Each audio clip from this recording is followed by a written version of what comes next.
Hello everyone, Justin Bradford from Penalty Box Radio coming to you from my office at the day job, as you can tell by all the pops back there, because yeah. Anyways, wanted to do my first video mailbag and ask for a lot of questions to come in before the season gets started. And hey, before we go live on 102.5 The Game, Wednesdays at 8 p.m. following Smashville Live, we're kicking it off big. Glenn Blackwell back in studio, intern Alley coming with, and all the other interns at Penalty Box Radio.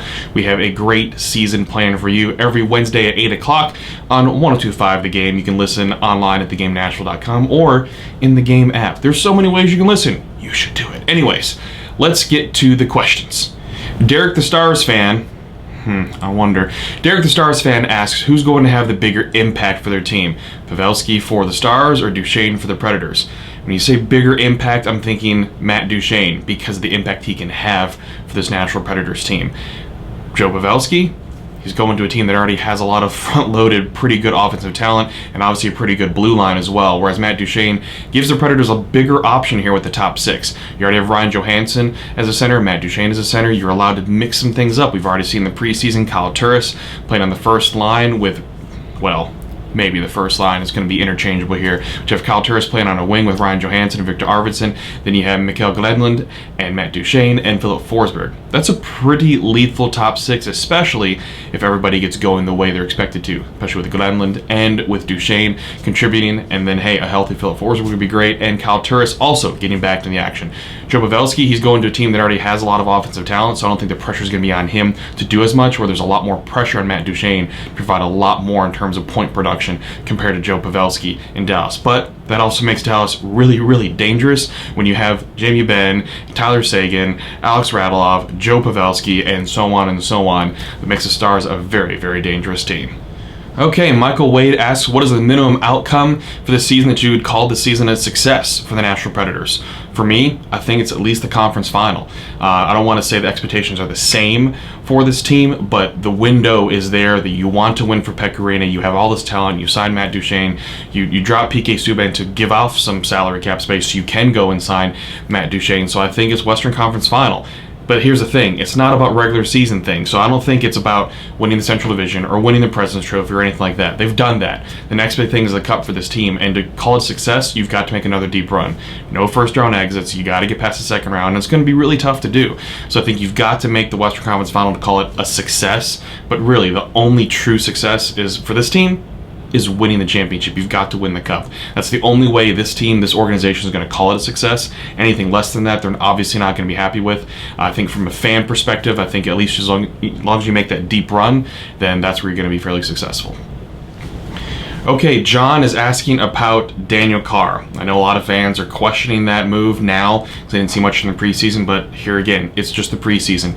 He had some flashes, and he has an opportunity now with the Predators because he's making the opening night lineup. So he has an opportunity to go in and make the bottom six. Who knows what's going to happen there? I think we know who the top six players are going to be, but even you have Craig Smith who could be fitting. But even you have Craig Smith who could be fitting in between the middle six somewhere in there, which adds some obviously scoring depth into that third line as well if you have Smith down there. But Daniel Carr, I think they need to give him an opportunity on that third line, not necessarily a fourth line, and have the fourth line be kind of a banger line if you're going to have that with Watson out there and potentially Bonino. But what I see out of Daniel Carr, I mean, he had 71 points in 52 games in the AHL. We all know performance in the AHL does not always translate over to the NHL. He's had stints with Montreal Canadiens and with the Vegas Golden Knights, and then David Poile was pretty excited about signing him because of what he accomplished in the AHL. You obviously want him to succeed, and you hope that hopefully some chemistry develops with him out there. So I think it's a wait and see mode right now. It's really hard to gauge a lot from the preseason. You can on some players, you can on some others, because you have a lot of chemistry already developed with some of these guys that have been here and been in the organization for a while. Then you throw in Daniel Carr in the mix. He's trying to find his way, learn systems, things like that. So I say wait and see, give it 10 games. Let's see where he's at after 10 games. As long as you're seeing that potential growth and a little bit of production, then I think it's overall a good signing. If not, he can hit the waiver wire, and yeah, you're going to be paying him a lot of money, but I think someone would pick him up and give him an opportunity just like the Preds did if things are not working out. Okay, Ben has a question about transactions and where players are going. So obviously a lot of players going to Milwaukee. Some other players like Philip Tomasino and Igor Afanasyev, who were the first and second round picks for the Predators in the 2019 draft up in Vancouver, why they're going to different clubs. So Philip Tomasino and Igor Afanasyev are going to their junior clubs in the Ontario Hockey League, the OHL, all part of the CHL, the Canadian Hockey League. And there's an agreement between the NHL and the junior clubs that you have to make a certain age before you can go and play pro in the AHL. So the rights are held for those players by the junior clubs, which would be Tomasino to Niagara and Igor Afanasyev to Windsor. So they're going to play in those junior squads. The way it is that if they don't make the NHL roster, they get sent to junior. So then you have other guys. It's like Jeremy Davies, who graduated from college, who is finished with college. He is now eligible to go to the AHL because there's an agreement there that they can turn pro.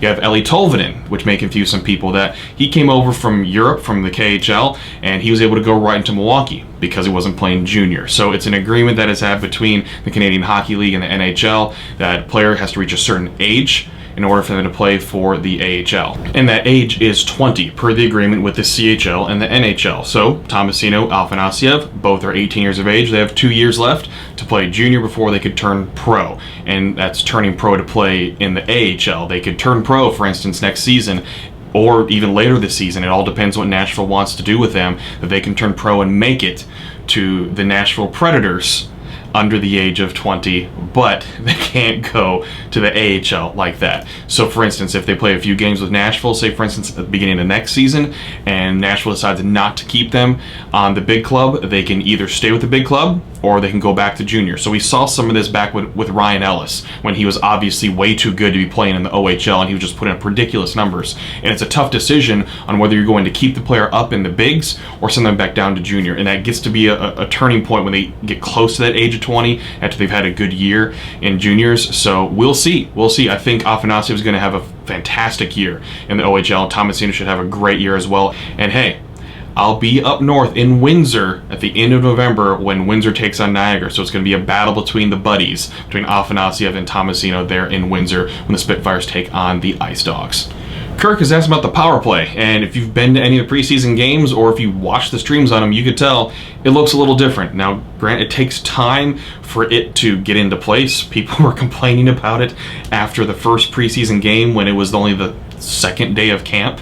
They'd only been on ice for 2 days, so it's tough to really install a new system there. But what you saw in the power play is, one, a number one unit on the power play of Matt Duchene, Ryan Johansson, Philip Forsberg, Victor Arvidsson, and Roman Josi can be pretty deadly. There's just so much talent there, they better score, or at least score 20% of the time.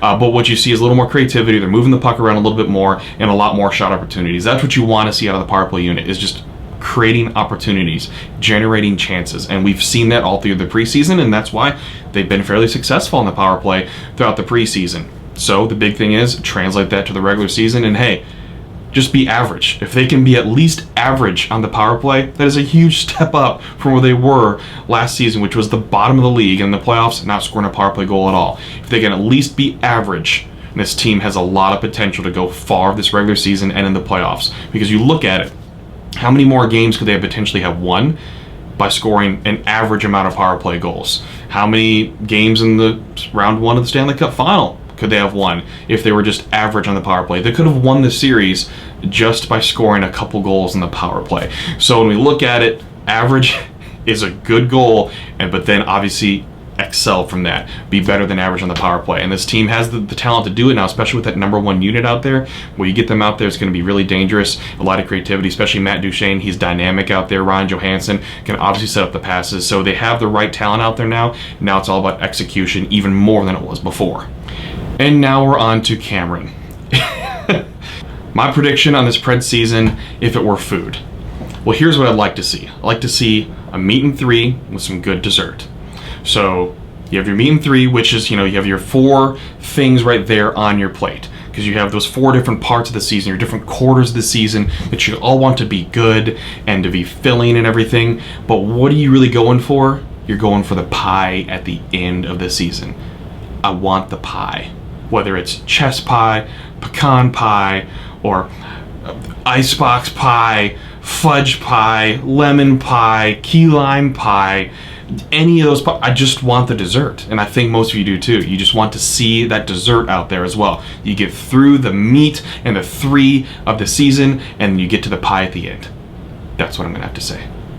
Anyways, thank you for tuning in. I appreciate all the questions. Stay tuned. We have more coming up on PenaltyBoxRadio.com. Lots of coverage on high school, college, the Predators, the Admirals once they get going. Lots of podcasts. And hey, the live show, 102.5, The Game, 8 p.m., Wednesday nights throughout the entire season, all the way through June. We're bringing you hockey coverage on 102.5 The Game. So tune in. Penalty Box Radio will be myself, Glenn, intern Alley, so many people talking hockey on your airways on the hockey block with Preds Insiders, Smash for Live, and then Penalty Box Radio to wrap it up. So thanks for watching. Thanks for tuning in. Appreciate it.